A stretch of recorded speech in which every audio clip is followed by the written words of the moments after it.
So in this part 4 of our mini-series of facial sugaring, we're going to talk all about male facial sugaring. Hi, I'm Lena Kennedy, President and CEO of Alexandria Professional, and we are the global authority in professional body sugaring. You know, sometimes male grooming might not come to mind for you as offering it as a treatment on your menu, but I can tell you that it's a very validated service. Male grooming, meaning whether you're just doing brows or nose or whatever it is you want to do from the heads up, it's a great service. And not only that, I'm going to tell you, and if you're a guy listening, men are very, very loyal to us as their service providers. We're not married to them, so they are very loyal to us and really appreciate the work you provide. So don't discount it, and maybe open up a new section of your menu if you haven't done so yet. It's quite rewarding. So one important note I want to share with you before you do any kind of facial hair removal, whether it's vellus hair or terminal hair, hormonal hair, or male facial hair, is that at Alexandria Professional, we advocate that you do a patch test first so you can see if there's any potential reaction. Because if there is a potential reaction, we have a system that will help to prevent it and or help to heal it if there is one afterwards. So as a consumer, if you do allow your practitioner to give you, to perform a patch test, you'll be able to know yourself, one, how it feels, but more importantly, you'll know if you're apt to have a reaction and how the Alexandria Professional system works at either calming that reaction, how long it takes. So then you can decide, wow, that took a week, or that took a day, or that took just a couple of hours. You'll know, are you willing to go through the process for your full face so that you can get to the point of having permanent reduction? Because the more you do it, the less reaction you'll have anyway, because the less hair you'll have. But you'll know firsthand what to expect, how to treat it afterwards, how long it takes, and have a much more pleasant journey for yourself. So as a consumer, if you already think, you know, you're susceptible to having histamines of any sort, you should be filling out anyway a form at your salon that will ask specific questions. And that should be one of the questions is, you know, are you prone to histamines for, you know, allergies and things like that? Then for sure, don't skip the patch test. You shouldn't skip the patch test anyway. But if you know you are, and we see that on your form, and we do a patch test, and yeah, there is a reaction, here's what we can do. We can use our CC Me cream, which helps to calm nerve endings. So it calms the messages to create a reaction. And we would apply that before, and then you would also use it after at home to in case the reaction continues, and then help it heal much faster. But also, some things like, this is for the professional and it's for you as a consumer to be aware. Technique is going to mean everything to reduce histamine reactions, but also to reduce potential discomfort, from discomfort to pain. There's a lot of good work as professional sugarists that we could do on a man's face and neckline to just tighten their look, you know, take him from that 90% to 100%.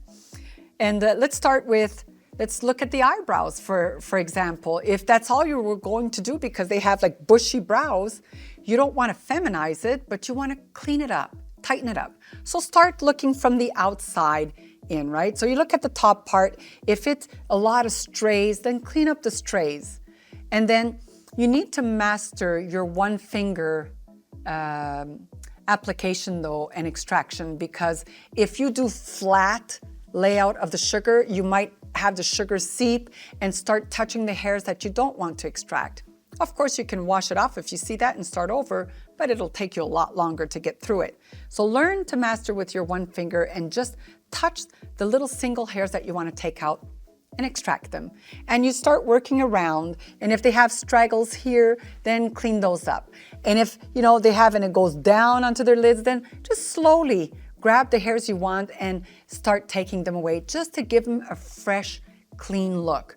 But you don't want to sharp look, because then it's going to look, even if you keep them really thick and you make it super stark, it's not going to look so attractive. Leave a little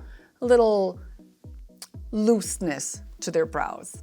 Anyway, we have courses you can look at as well for brow shaping, but that would be one part of a man's face that you can sugar that will make a dramatic, clean look difference, tighten look difference.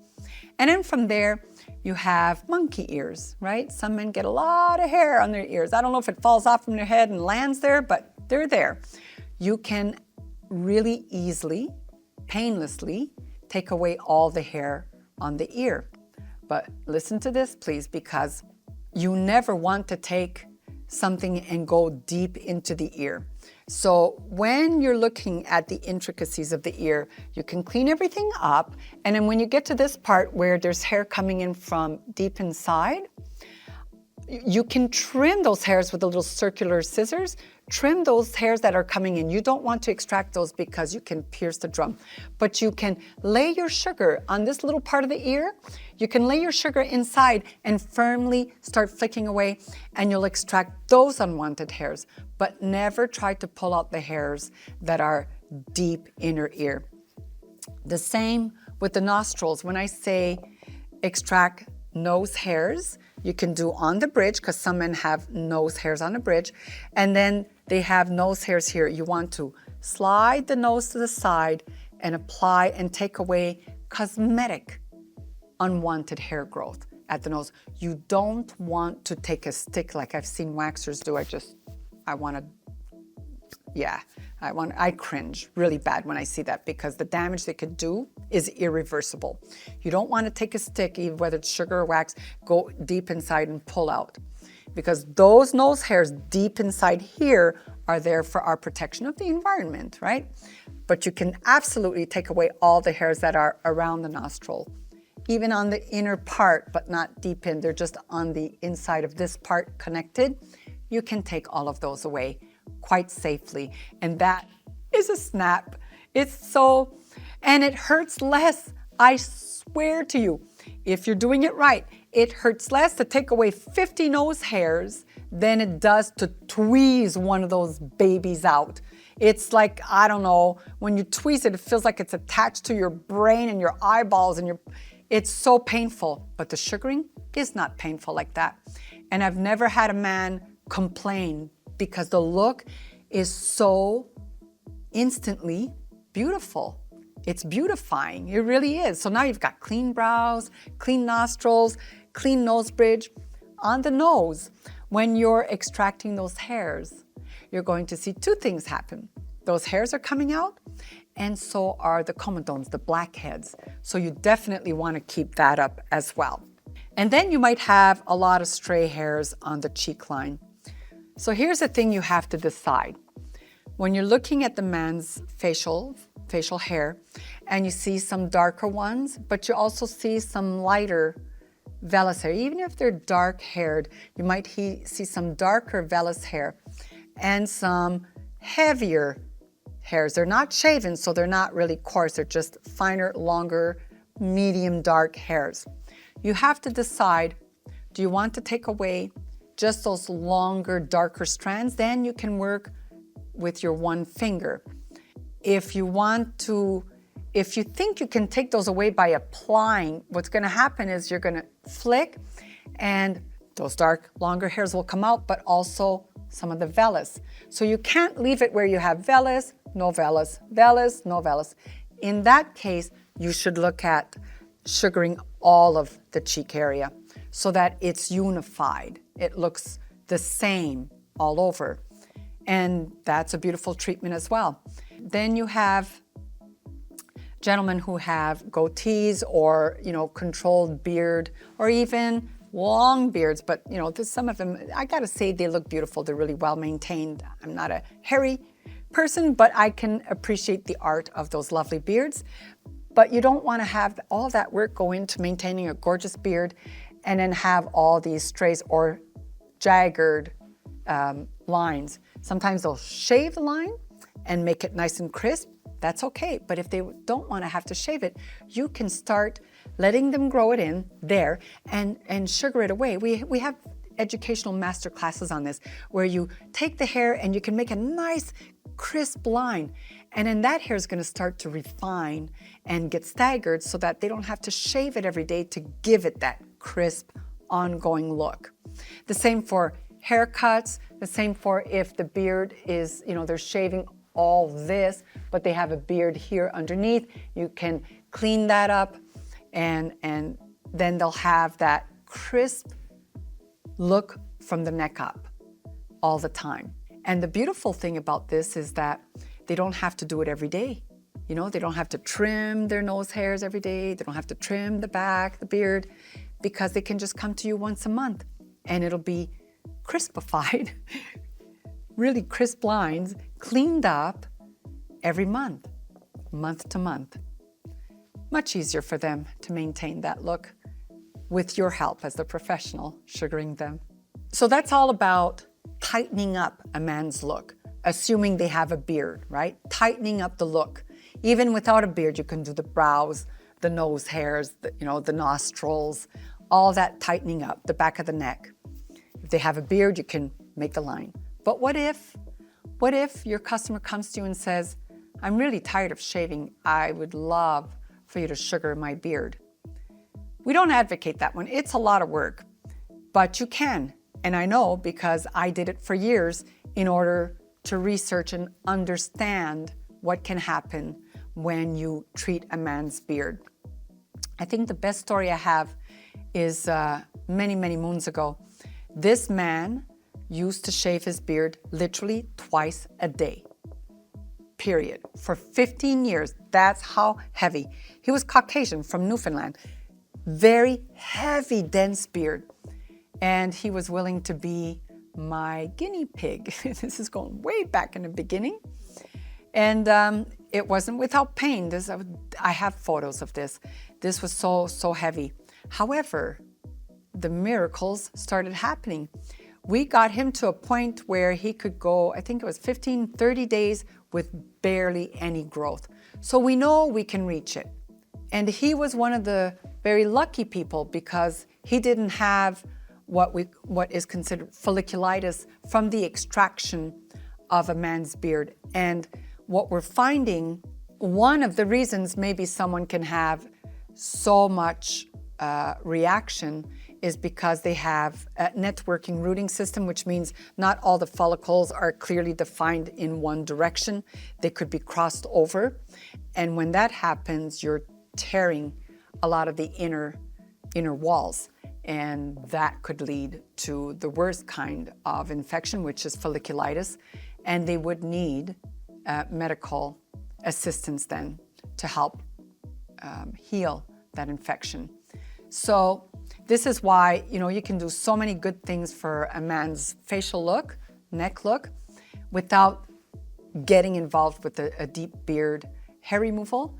But if you're that expert and you want to dive into that part of a man's facial hair removal, it can be done. I can tell you it can be done. You just have to be very dedicated to taking all the steps necessary to help ensure that it becomes as safe of an extraction as it can be. And one of the ways to do that is a patch test. The only thing is when you do a patch test, that's going to take a lot longer to grow back than everything else they have. And you have to do your due diligence with the sesame, the mud, and you have to wait a good 10 to 14 days before thinking there is or is not a reaction. So this is the most critical part you can do for considering removing a full beard. And I learned from experience again, and I have no problems sharing my experience. That man that I talked about from Newfoundland that had heavy growth, never had folliculitis. So then one day I had a young musician and he wanted to have full beard, but his beard was so straggled. It's like my stepson, just can't grow a full beard. Sorry about that. and my own son, the beards are not really lush. This was that kind of musician in his early 20s, and I thought, well, okay, not a problem. I had him sign a waiver. I went through everything that can happen. I won't know unless I do a patch test. But he said, no, come on, I'm going away. I want to, okay, but sign here. So he signed that I explained everything to him of what can happen. And I did his beard, and I didn't see him several months. I didn't think anything of it. I thought, young musician, who knows where he is? And then I bumped into him at our mall. And he says, oh my God, Lena, I had the worst reaction. I had to go to the doctor. And he says, wow, did you get folliculitis? And he's using all these terms that I used with him. And he said, why did you let this person do that? You shouldn't do that. And then he said, well, she did describe it all to me. And he said, well, she did her due diligence. She explained everything and you wanted her to go forward. And so let me heal you now. So he never came back for that.